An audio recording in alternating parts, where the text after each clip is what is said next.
masalah. Dia kata melawan dan membunuh imam yang am.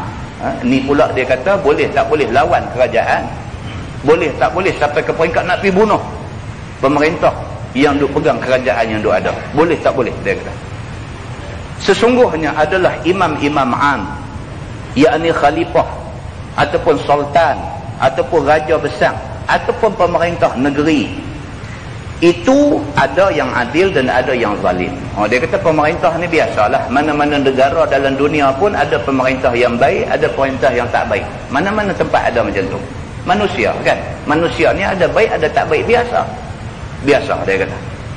Maka imam yang adil serta beragama Islam, iaitulah imam-imam yang turut sebagaimana hukum syarak.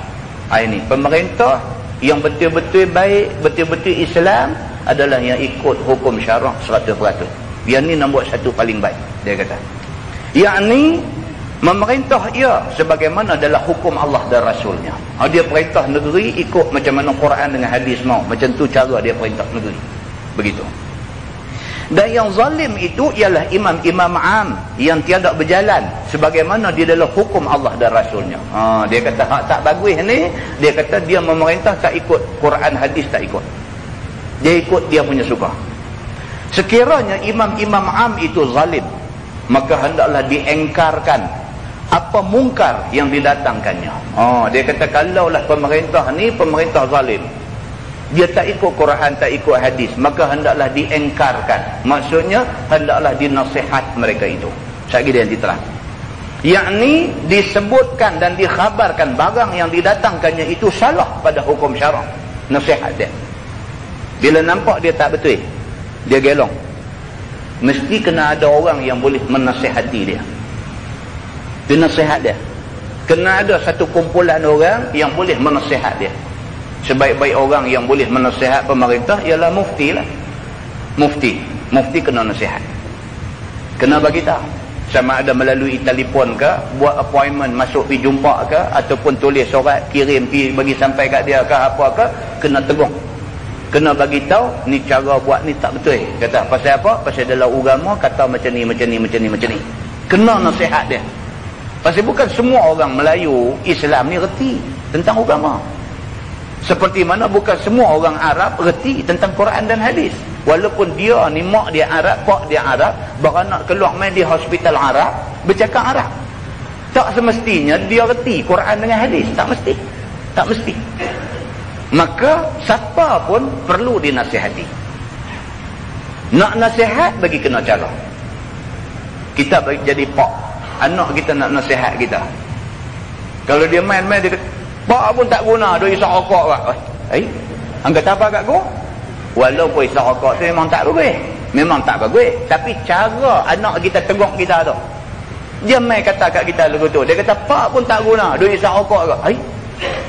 Air tu air nak bubuh. Kalau kita pak dengan anak pun kita tak mau anak kita kata lagu tu punya kasang, orang nak jadi pemerintah, jadi kerajaan pun dia tak mau orang pergi tegur dia kasang-kasang lagu tu. Bagi kena cara. Dah kena cara pun tak mau dengar juga ni, orang nak marah dengan ni lah. Tapi bagi kena cara. Islam dia kira yang ni, dia kira kalau kena tegur, kena ada orang yang boleh tegur. Maka orang-orang yang boleh tegur ni kena pikul amanah ni dengan Tuhan. Dia tak boleh terima jawatan saja, tapi dia mesti menerima jawatan dengan penuh amanah. Dia terima jawatan ni bukan kerana gaji, tapi dia terima jawatan ni kerana ini saluran untuk dia menegur benda tak betul. Cantik jadi cantik. Maka Islam bagi tahu kat kita macam tu. Yang ni disebutkan dan dikhabarkan barang yang didatangkan itu salah pada hukum syarak. Bagi tahu kat dia, ni buat ni salah. Islam tak bagi buat lagu ni. Patut kita orang Islam kena buat macam ni. Begitu. Maka siapa engkarkan apa mungkar yang didatangkan itu, maka sesungguhnya lepas diri dia daripada apa yang diwajibkan Allah atas batang leher dia. Itu dia. Dia jadi mufti, bila pemerintah buat tak betul, dia tegur. Dia tegur tu dia lepas daripada tanggungjawab. Dia tak tegur, dia tanggung. Dia tegur, dia lepas daripada tanggungjawab. Terlepaslah batang tengkok dia daripada nak pikul tanggungjawab di hari akhirat, kerana dia sudah tegur. Begitu. Sama ada diturut oleh imam-imam, oleh pemerintah yang memperbuat mungkar itu ataupun tidak. Soal dia ikut tak ikut tu dia punya pasal. Soal kita kena tegur dia elok-elok. Kita tegur dia tak ikut, dia dengan Tuhan esok. Tapi kalau kita tak tegur, kita pun sama nak kena jawab depan Tuhan. Itu yang dia nak abang kat kita.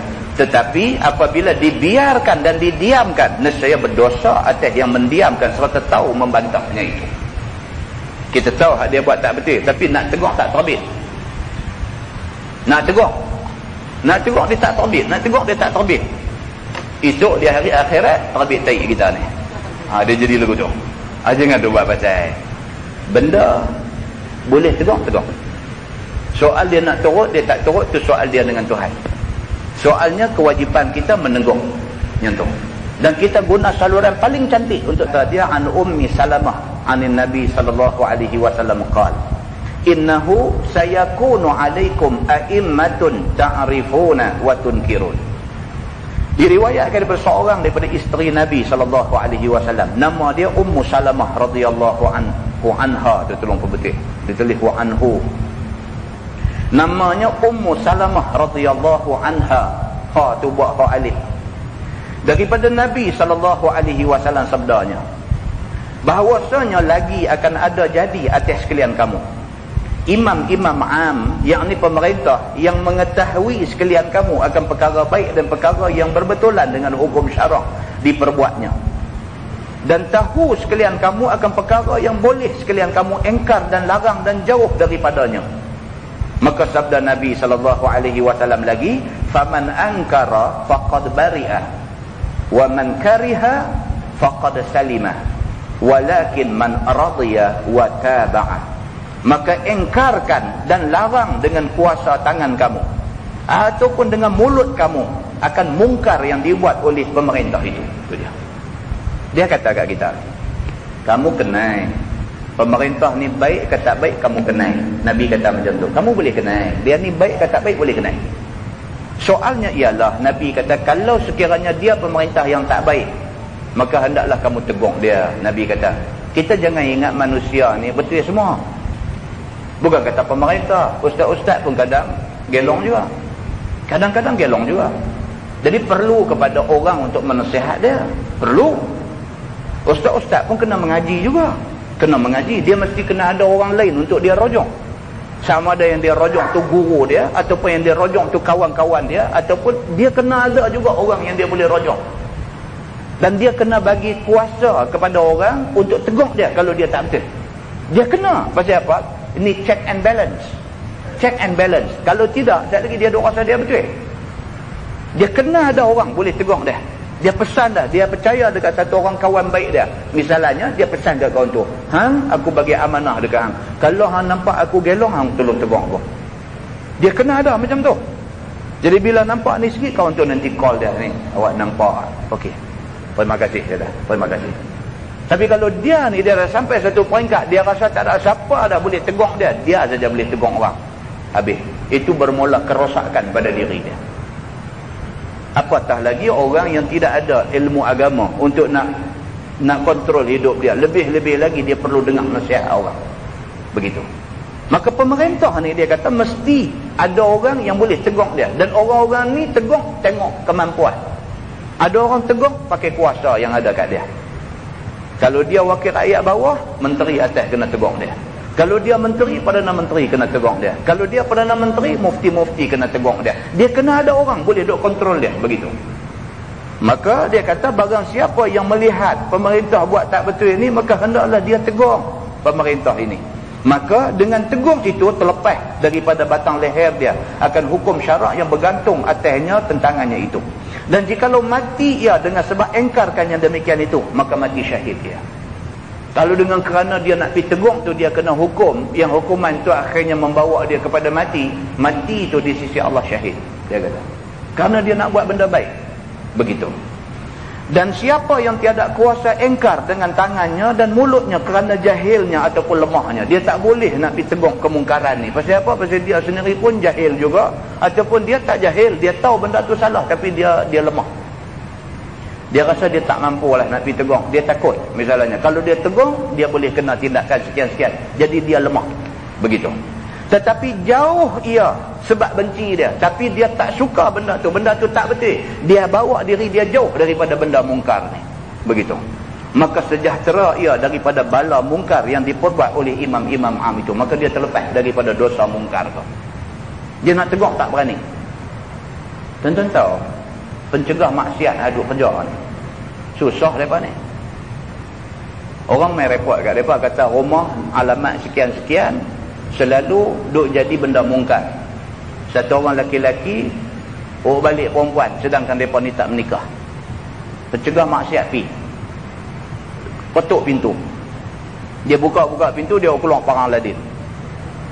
Lah, tanya kawan-kawan aduk kerja cegah maksiat ni, dia buka pintu tu, buka dengan parang ladin. Tunggu lagi, dia apa ada anak bini di rumah juga, ada kata.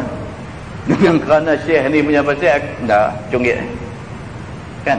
Adakah dia salah kerana lari tu? Dah, tak salah.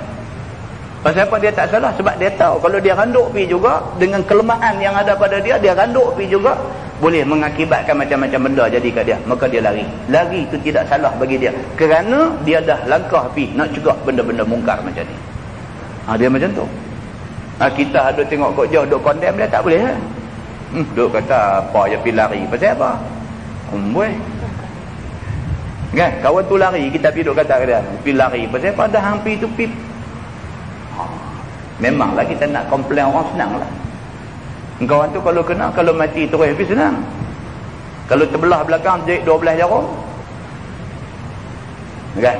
Jadi Islam dah bagi tahu dah, soal mencegah mungkar ni dia bagi 3. Satu, cegah bil yad, dia kata dengan tangan, dengan kuasa, bagi orang yang mampu.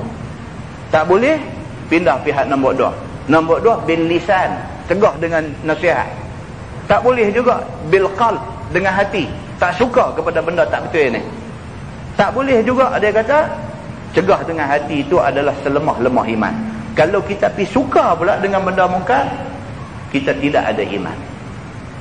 Ini yang diberitahu oleh Nabi SAW kepada kita semua. Dia kata, dan siapa tidak kuasa engkar dengan tangan dan tidak kuasa dengan mulut kerana jahil ataupun lemah, maka jauh ia dengan sebab bencinya, maka sejahtera ia daripada bala mungkar yang diperbuat oleh pemerintah itu. Dia terlepas daripada dosa yang dibuat oleh pemerintah itu. Tetapi siapa suka kepada mungkar itu, yakni tidak larang, tidak benci dan tidak jauh daripadanya, dia suka pula lagi kepada kemungkaran yang dia buat ni, maka tidaklah lepas daripada batang lehernya apa yang diwajibkan Allah ke atasnya untuk menentang itu, maka dia berdosa. Dia reda, dia berdosa. Begitu. Dan tiada jauh daripadanya, maka tiada lepas daripada batang lehernya apa yang diwajibkan Allah ke atasnya itu, ataupun diturutnya dan diperbuatnya sama-sama. Lebih teruk lagi, dia pergi join sama.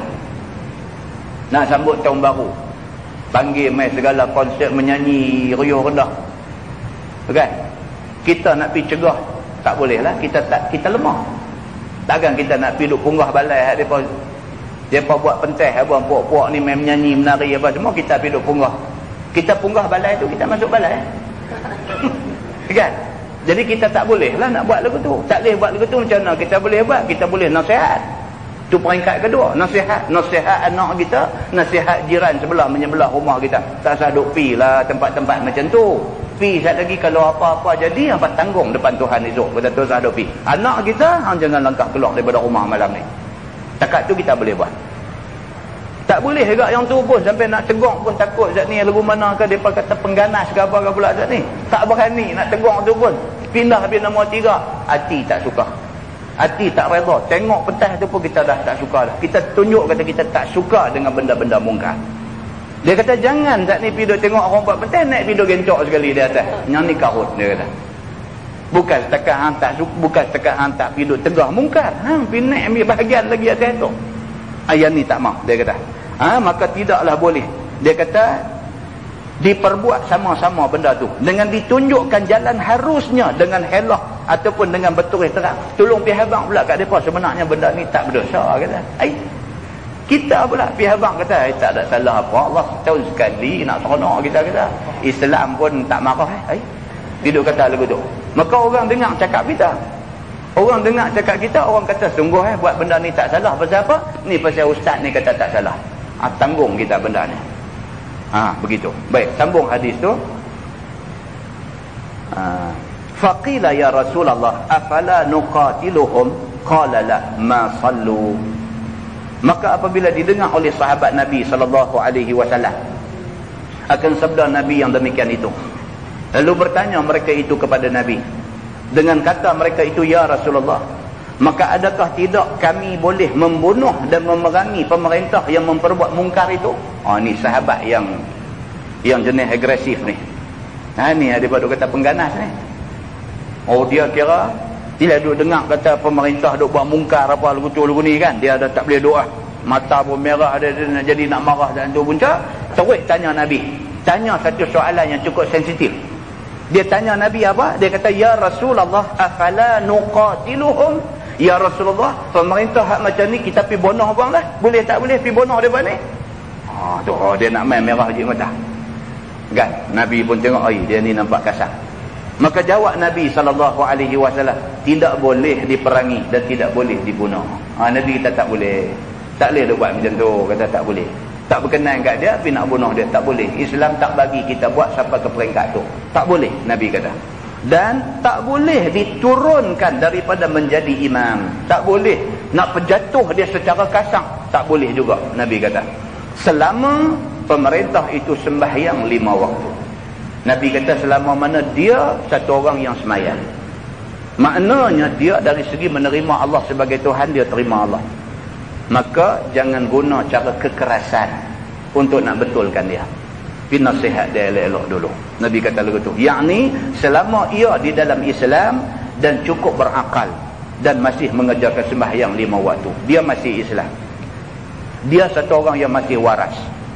Waras maksud dia macam mana? Bila dengar kata orang nak bunuh orang Islam di sana sini, dia masih lagi ada dalam diri dia perasaan nak marah.